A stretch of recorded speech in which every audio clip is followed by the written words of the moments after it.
let's welcome our keynote speaker, who also came from Silicon Valley, Bret Waters, who is a Silicon Valley guy, angel investor, and board of advisors of Mentor at StartX. He will remind us that it's almost 2026, and we need to forget everything we thought we knew about to build a startup. Please.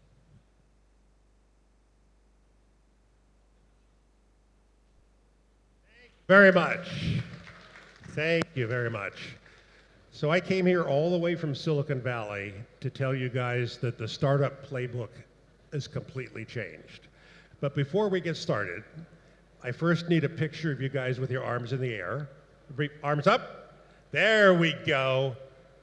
All right. Now, the next thing I need is who here has a birthday today? Anybody have a birthday today? Anybody have a birthday yesterday? Anybody have a birthday tomorrow? Wow. This is statistically almost impossible. Okay, so we need another question. Who here traveled the farthest to get here? If you traveled a long way to get here, raise your hand. Where did you come from? All right. She wins a book, free book right there. Okay, and who else traveled a long way to get here?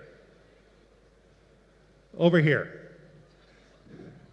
Ani, go pick a deserving person over there. Okado's going to do it.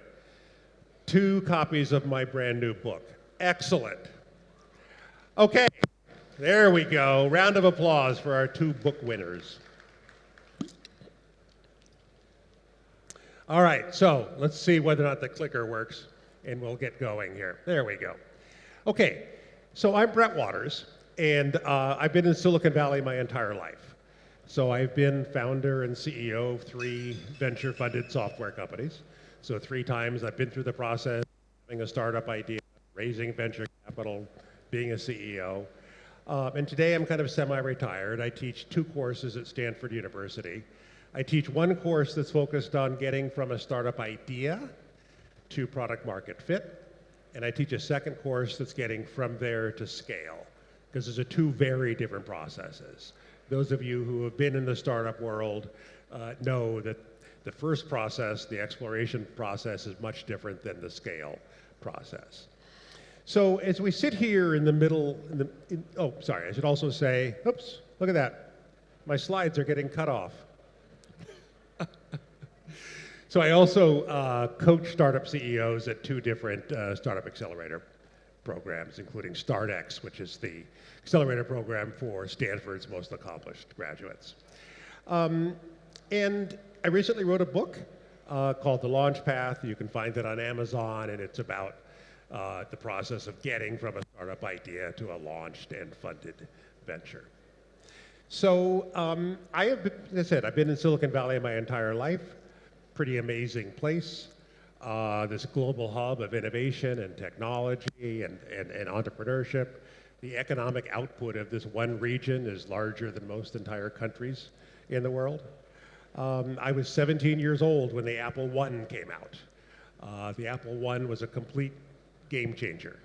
It totally changed my life. The Apple I did not come with a monitor or a keyboard, so you had to hook it up to your TV to make it work, and you had to wire a keyboard onto it. And today, of course, it's all about AI, generative AI, and agentic AI. And so I've had the very unique opportunity to be in Silicon Valley all the way from that to that, and a whole lot of things in between. So, as we sit here in 2026, the ground is shifting. That for the past couple decades in Silicon Valley and the startup world, we've used this kind of well-established playbook. Many of you probably read the stuff from Steve Blank, from Eric Ries, from Paul Graham, the co-founder of Y Combinator. And these three guys pretty much laid out the startup methodology that we've used in Silicon Valley for the past couple of decades. But as we sit here in the middle of 2026, the ground has shifted significantly. The methodology moving forward is going to be a whole lot different than the methodology of the last few years. So I'm going to tell you about 8 inversions that are completely reshaping the way that startups are being built. The first thing I would say to any startup founder today is start with agents, not employees. That many startups have died because they've hired too fast. Humans are expensive, right? For most startups, the humans are the most expensive thing that you're dealing with. And before you hire anybody for your startup today, I think the very first question you should ask yourself is this a function that an agent could perform? I think agent first is going to be a key element in building a successful startup from this point forward. Narrow is the new big. So we've been through a period where it's been about building big horizontal platforms. Think about Salesforce. Think about the fact that Salesforce is this giant horizontal platform. It can support all kinds of different businesses, all kinds of different sectors, all kinds of different geographies. And partly that's, of course, because the amount of money it takes to build a SaaS platform the size of Salesforce means you have to build it so it's applicable across the widest possible range of use cases. Today, it's completely changing, right? The cost of building something today using agentic AI is a fraction of what it once was. In the big horizontal AI platforms, which is Gemini, OpenAI, ChatGPT, and Anthropic and Claude, these are horizontal platforms, right? And so the next wave in the AI world is going to be vertical platforms. And then all of a sudden, an entrepreneur in Georgia can build software applications that are specifically around the culture and needs of a country like Georgia, right? That you guys have always, for the most part, bought software from the United States, right? Many of you in the room have probably used software from Salesforce, software from Meta, software from Oracle.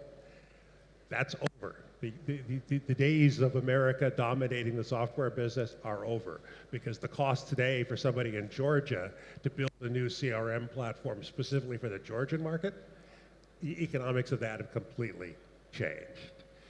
Distribution beats technology. We're used to the idea that technology is your moat. In other words, technology is the thing that will protect you from competitors, right? As many of you know, today, it's easier than ever before for a competitor to copy your technology. That whatever deep and amazing software technology you think you've built that nobody else could build, I guarantee you that anybody with a gallon of coffee and a subscription to Claude Code can probably reproduce what you've built in a weekend. And so don't think that technology is going to be what protects you from competitors. Distribution, on the other hand, can. Outcome-based pricing. This is huge. That the SaaS business has always been based around the idea that we can charge companies $100 a month per seat to use our SaaS platform, right? And it doesn't matter whether they're successful with it, whether they're not successful with it, doesn't matter whether employees are using it a lot, not using it a lot, it's $100 a month per seat. That's the basic SaaS model, right? And the SaaS companies have made a lot of money on that model. But moving forward, there's an opportunity to make pricing outcomes-based, right? You use our AI software, and the price you pay for it depends on how much it's being used and whether or not it's actually helping to build value in your corporation or not. Revenue before headcount. We've been to this period where this idea is that as long as we're growing, as long as we're building great things, as long as we're getting new free users, we'll worry about monetization later. All right? That's over. Today, focus on getting revenue now. The companies that are getting funded in Silicon Valley right now are the companies that actually are producing revenue sooner rather than later. I mentioned before that your technology is no longer your moat. Your technology is no longer what's going to protect you from competitors. Increasingly moving forward in this new era, the founder is the moat. The thing that will protect you from competitors is you as the founder, your founding team, your employees, your customer love, right? These are the things that will protect you from competitors moving forward. It's you as the founder and the culture that you establish. That is what's going to protect you from competitors. Great news, fundraising matters less than ever before. There used to be this notion that in order to succeed with my startup, I was going to have to raise several buckets full of venture capital, right? Today, we're seeing companies become unicorns without ever raising venture capital. We're seeing lots and lots of companies either bootstrapping, meaning growing without capital, outside capital at all, or seed strapping, meaning raising a small round of seed financing and then growing, scaling to profitability from there. The first venture funded company I founded, I raised $5 million. We spent the first $1 million of it just buying servers, right? Today, that's 10 minutes on AWS or GCP and you're done.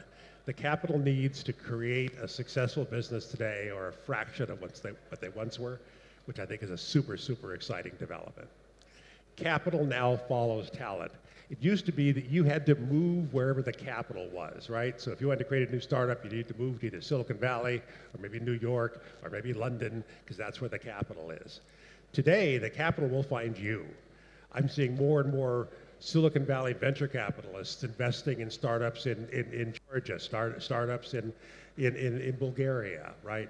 If you create a successful startup today, the capital will find you. There's been a decoupling across the globe. There's been a decoupling of the centers of capital and the centers of innovation. Super exciting moment. So as I said, moving forward, a whole different playbook is going to be required. It's a different world right now. In my decades in Silicon Valley, I have never seen a shift as profound as the one that's happened in the last 2 years. I honestly think that the next decade is going to be a golden decade for entrepreneurs. There is so much opportunity right now. Through my career in Silicon Valley, there was kind of one opportunity wave at a time. First, we had the semiconductor wave, then we had the personal computer wave, then we had the internet wave, and then we had the mobile social wave, right? Each one of those lasted 10, 12, 15 years. There was a lot of startup opportunity around that wave, and then we were on to the next thing. Today, right now in the middle of 2026, there's like 4 or 5 or 6 or 7 different trillion-dollar opportunity waves going on at the same time.